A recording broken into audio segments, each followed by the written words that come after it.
Assalamu alaikum warahmatullahi wabarakatuh, everybody. I'm Preacher Moss, host of the S.O.S. Shout Out Show. You are in the right place if you're in for some engaging conversation and some thought-provoking ideas.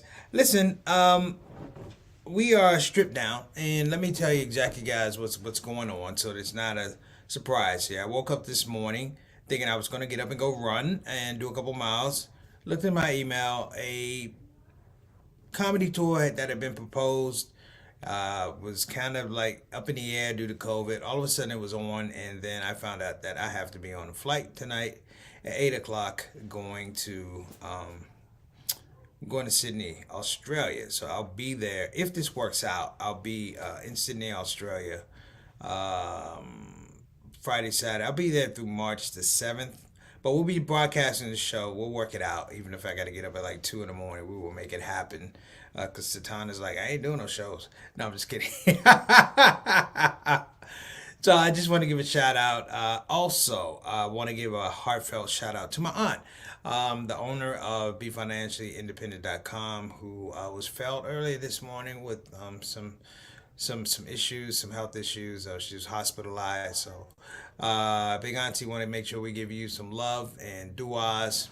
Hope you feel better, and we will make sure I'll be checking on you, make sure that you are back to full capacity. So let's get to this thing. Black History Month. I've kind of enjoyed the idea that I've tackled some concepts. I know with Black History Month, a lot of times we look at the people who did what and they achieved what, and that's all important. Now, and we're going to do some people that we focus on some folks, but I try to look at certain aspects of Black history and this whole convoluted idea that we're going to somehow understand it. So if we can take a moment today, today's topic is going to be economics. Now, behind me, I have a wall, of course, for Black Wall Street. And it's interesting, how hot everybody was about Black Wall Street just a year ago. The movies, the documentaries, and everybody's Black Wall Street, Black Wall Street. And this year, not a peep, not even for Black History Month. We didn't even hear about Black Wall Street.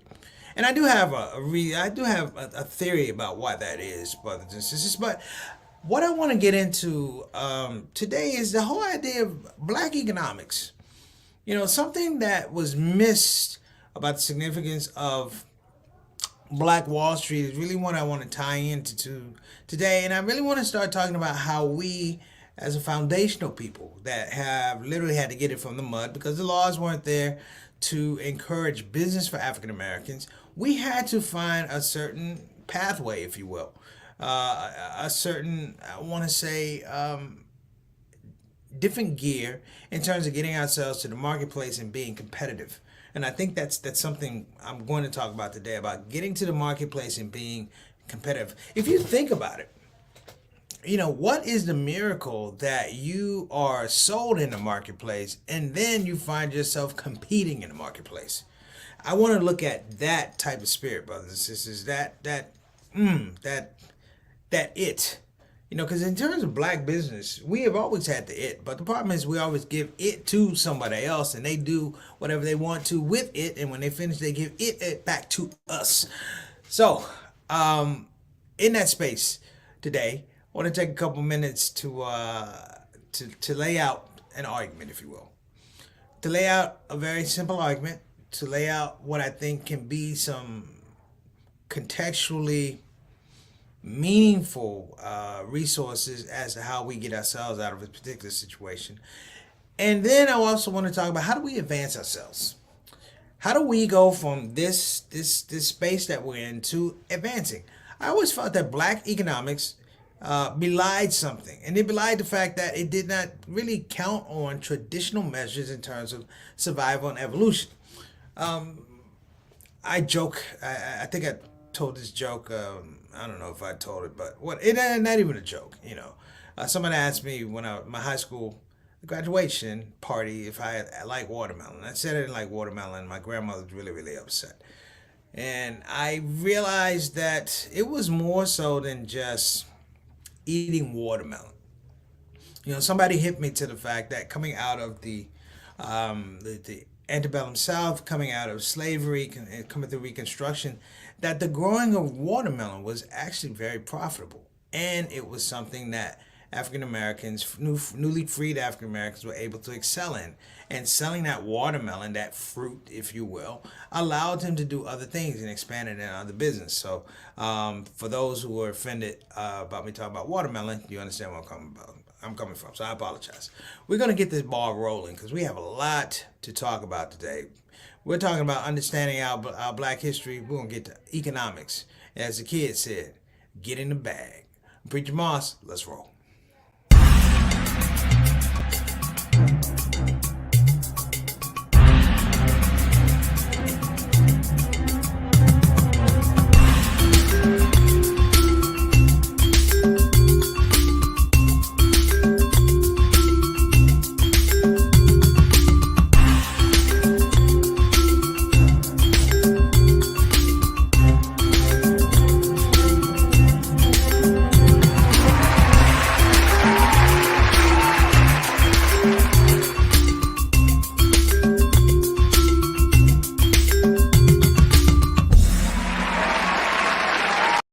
We just we just need help.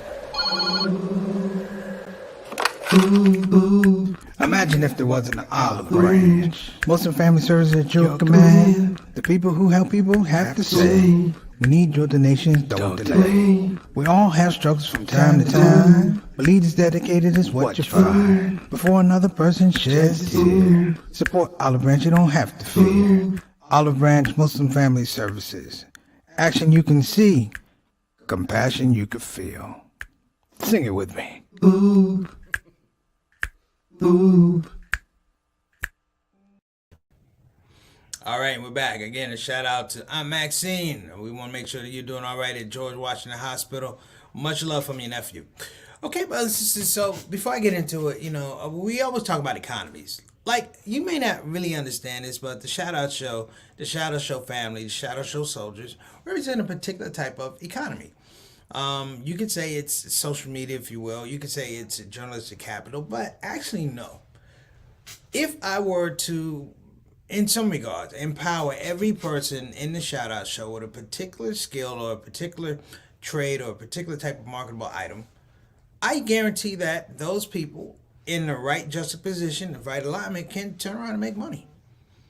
I literally can say that we can take the Shout Out Show and you're allowed to sell 10 tickets to the Shout Out Show. I'm going to give you 10 tickets to the Shout Out Show. All the money you're going to keep. And the person will say, wait a minute, I can sell 10 tickets. And I say, I'm not going to tell you how much to charge for the tickets. People can do that. Now people go, hey, that's kind of strange to preach, the Shout Out Show is free. No, we make it free because this is an act of love. This is a passion project. But make no mistake about it. The commercials that you see here, Olive Branch and Convenient Urgent Care and things like that, down ballot voting, those commercials were paid for by people. And the vehicle was a Shout Out Show. We put it on but people saw the fact that we had a platform that at the point in time was going 7 days a week. And I'm just bringing that because I need to kind of soften us up a little bit to start thinking a little bit differently. So before we start thinking a little bit differently, let's get our Shout Out Show family in here. Who we got today? Reed, Sister Reed, talking about hello family. Yes, Sister Reed, thank you so much. Good to have you back. Thank you for reaching out. We'll get some other stuff taken care of. Hopefully before I get out of here. That's gonna be a challenge, but we will see. All right, and I got a note here. Altaf Rashid, wa alaikum assalam wa rahmatullahi wa barakatuh, brother. How you doing, man? Thank you so much for tuning in. Everybody, please, this is the short set today, but it looks nice. Thank you guys for coming. Altaf, wa alaikum assalam wa rahmatullahi wa barakatuh. Mr. 6 o'clock, straight up, straight down. Brother Eric Carter, who's on the podcast. He's on the stream today, live and early. Brother Eric, I'm never going to talk about you being late again, brother. I've noticed you coming on time, brother. So I'm going to stop calling you Eric, and I'm going to call you Eric. How about that, brother? I'm going to give you the white government name, Eric. There you go. I hope that feels better. All right, man. And we got Brother Bilal Salahuddin talking about, salam from all of us. Well, brother, wa alaikum assalam wa rahmatullahi wa barakatuh to all of you and your family. Give Sister Sonia a shout out. We haven't seen her in a minute, but tell her, we've been thinking about her. All right. Next up, we got Sister Ike coming in all the way from Depok, Indonesia. Depok, not Jakarta, but Depok, Indonesia. Hope you're doing well, Sister Ike, and life is treating you and your family well. Next up. And we got the report from Mama Son. She says, my Aunt Maxine is home now. Thanks for S.O.S. prayers. All right. Well, you know, that prayer came in early, and we're going to make sure it comes in often. We're going to make sure that she is in the best of health. We don't want her to feel better. We want to feel the best that she can be. All right. And we got another get well, of course, from Sister Reed. She says, get well, Auntie Mac. Love you much. And I know Sister Satana had one. And then she duas of healing to Aunt Maxine. Thank you so much, Satana. Much love. And of course, wa alaikum assalam rahmatullahi wa barakatuh. So let's talk about this thing. You know, the kids talking about getting the bag or securing the bag. I hear that a lot. And then that just tells me how old I am. I'm like, a bag. But a bag represents, metaphorically, a holding spot. So let me flip it around. It's not getting the bag, it's what you do to acquire content to put in the bag. And that content has to frame the functionality of the bag in and of itself. You know, there's bags. If you watch some of the old documentaries, you can see women in Africa with bags of water. And that water framed the value of the bag. You see women with Gucci bags. And I don't know why they buying Gucci bags, but they're buying Gucci bags. And something has framed the content and the value of the Gucci bag. The trash bag. What frames the value of the trash bag? It's the amount of trash that it can hold. But in economics, brothers and sisters, the bag represents something different.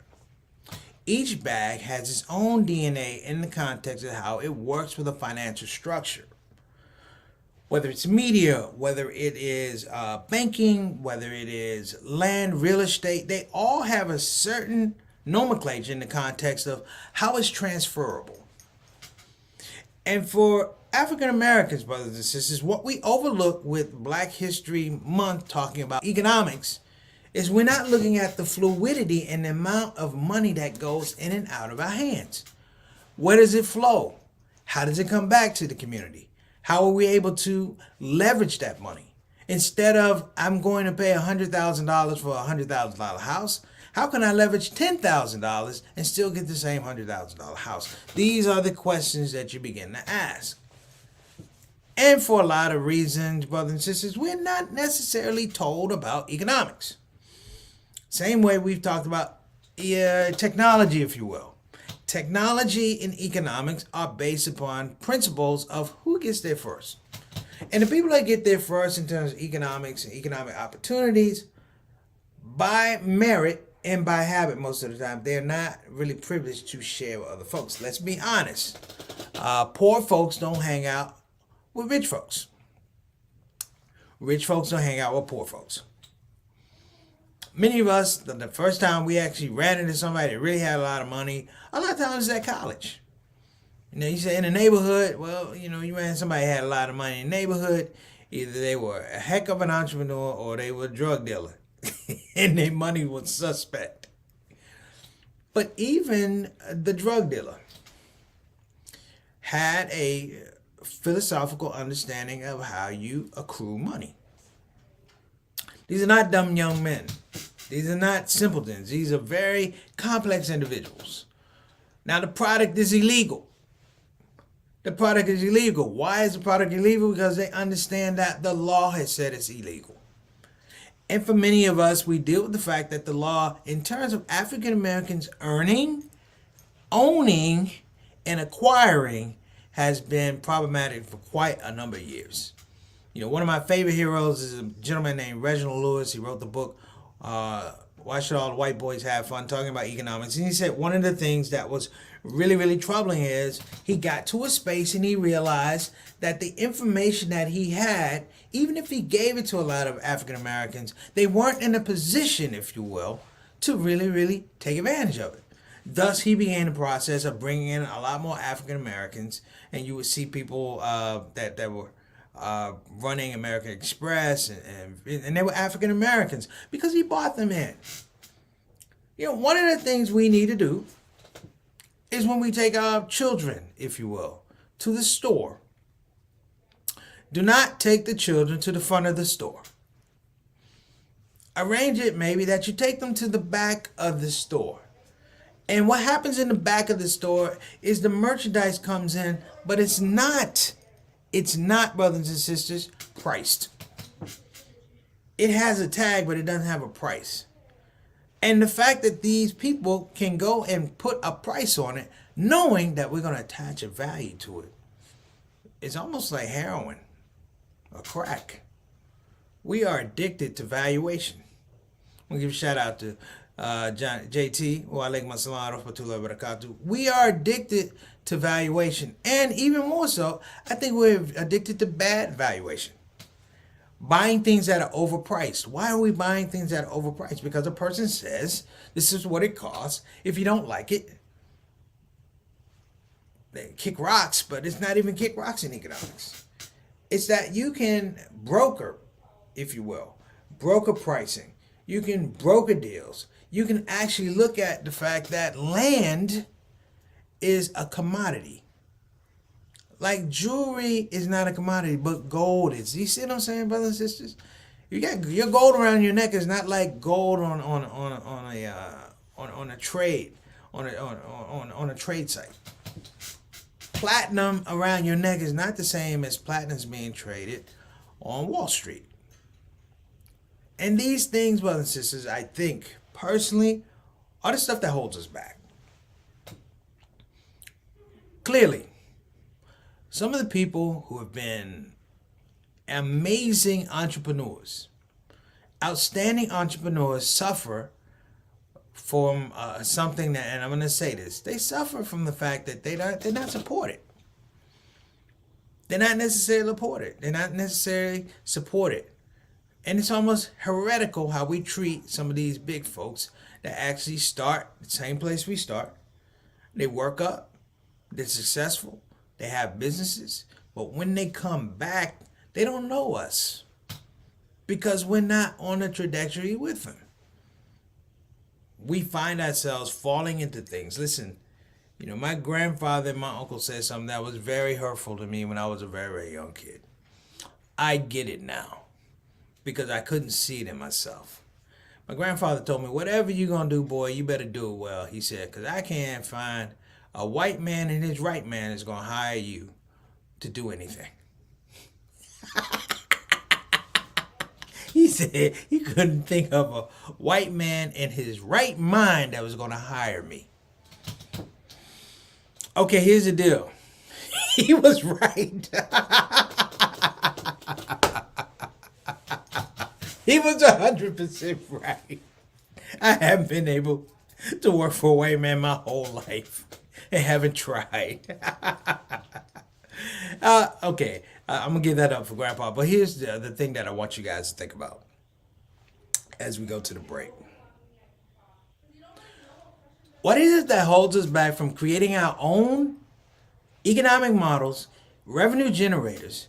When we get it, why is it we feel as though we have to give it out to the world?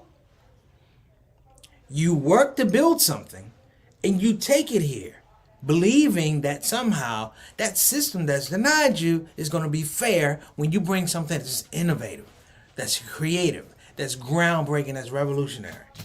These are the things that they've put, I want to say these are things that they fear. And we give them great product.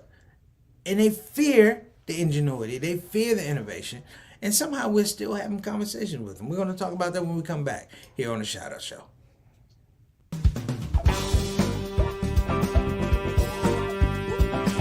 Hey, babies. Welcome to Radio WCUC, Convenient Urgent Care, home of the smart patient. This is DJ What It Do. You know what time it is. It's the top of the hour, and the request lines are open. You know what you want to hear? I know what you want to hear. Operators are waiting. I just got to hear don't get the COVID. Don't get get the COVID. Put your mask back on. The Delta COVID, more contagious than before. Don't get the COVID. Go on and get the vaccine. You know that it can keep you safe. And your people living up in your space. Don't get the COVID. You need to wash your hands. The Delta COVID is more deadly than before. Don't get the COVID. Go on and get your vaccine. You know that it can keep you from dying. Don't leave your family all alone and crying. Don't get the COVID. We invite you to join our fight against COVID and against misinformation. It's time to listen to the doctors and trust the science. When I think of people dying that don't have to die, it makes me sad. Now is the time to be sober. Together we can make this thing over. Let's fight the COVID. Convenient urgent care, home of the smart patient. All right. So let me throw this out here, because I was thinking about it earlier today. I believe one of the reasons that a lot of people are upset and up in arms about critical race theory. It's critical race theory in a very, very succinct way addresses aspect of black empowerment that could actually lead over into black economics. When I say black empowerment, it is the idea that there's something innate about black culture, something innate about black existence, that it can't be marketed anyplace else. It can't be taken, it can't be recalibrated, it can't be duplicated. And I know for a fact, brothers and sisters, that white supremacy and those who engage in white supremacy live in absolute terror. They spend nights up awake worrying about the fact that the African American and other people of color, but specifically the African Americans, we seem to show the way for everybody else, that specifically the African American is going to figure it out. That we're going to come up with our own currency that they can't spend, that they can't take.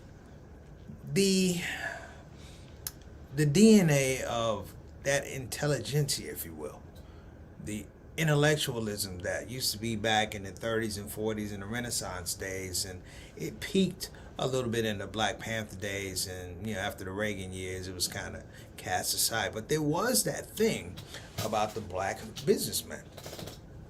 One of the things that happened during the Reagan years that a lot of people don't realize is that the SBA stopped really making a lot of loans to minorities.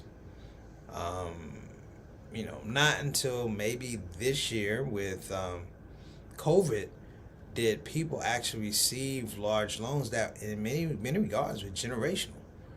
Having a business that struggled and all of a sudden you get a check for $150,000 that you can actually use for investment, you can actually use for capital costs and equipment, you can actually use for hiring other people to expand your business. That hadn't happened before. And I believe even more so as we began to look, and of course we're heading into inflation now, COVID in some regards was a revenue generator. It was a life taker as well, but it was a revenue generator.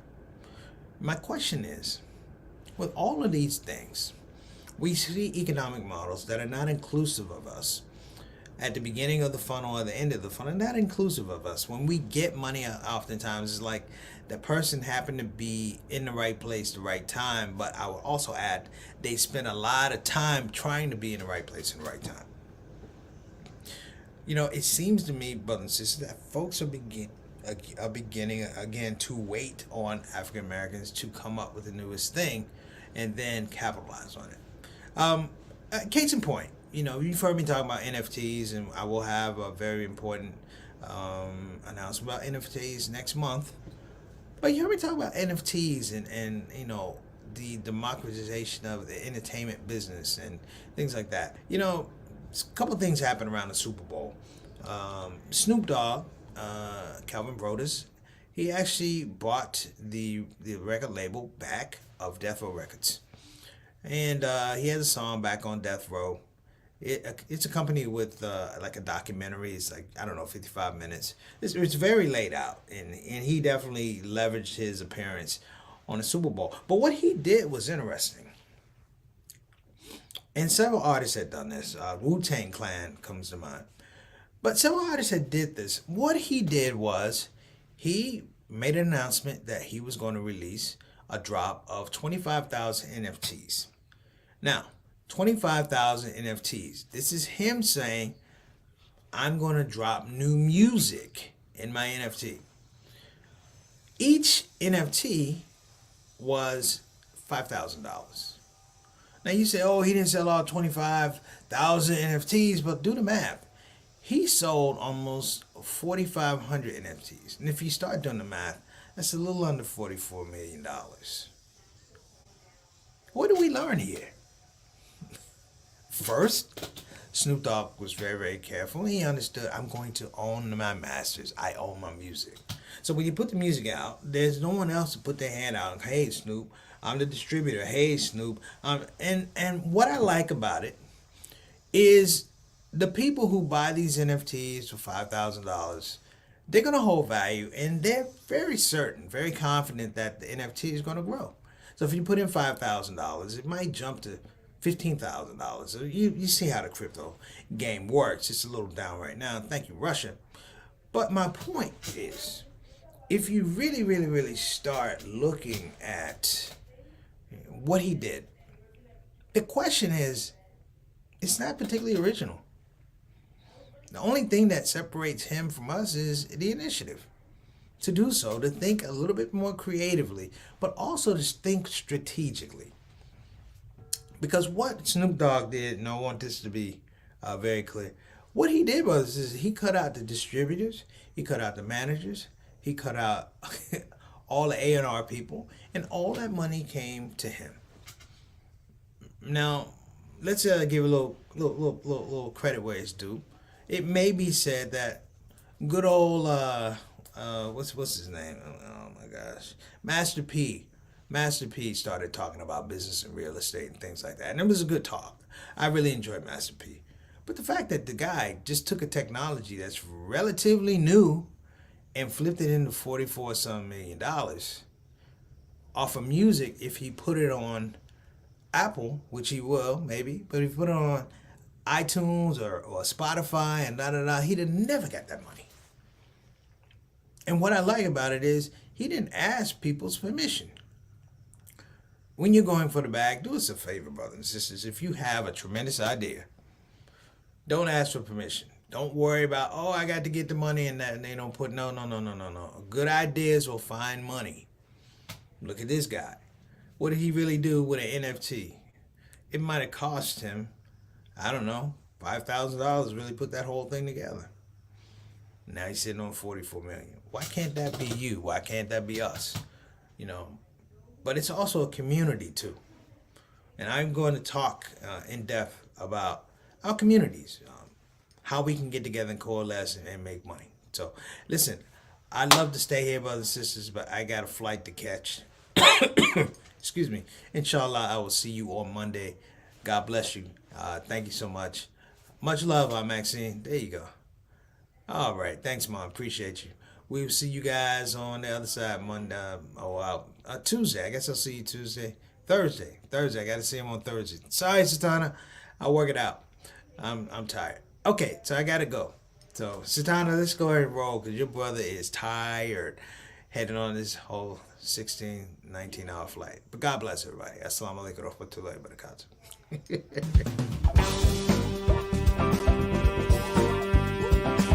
Hey, babies. Welcome to Radio WCUC, Convenient Urgent Care, home of the smart patient. This is DJ What It Do. You know what time it is. It's the top of the hour, and the request lines are open. You know what you want to hear. I know what you want to hear. Operators are waiting. I just gotta hear don't get the COVID. Don't get the the COVID. Put your mask back on. The Delta COVID, more contagious than before. Don't get the COVID. Go on and get the vaccine. You know that it can keep you safe, and your people living up in your space. Don't get the COVID. You need to wash your hands. The Delta COVID is more deadly than before. Don't get the COVID. Go on and get your vaccine. You know that it can keep you from dying. Don't leave your family all alone and crying. Don't get the COVID.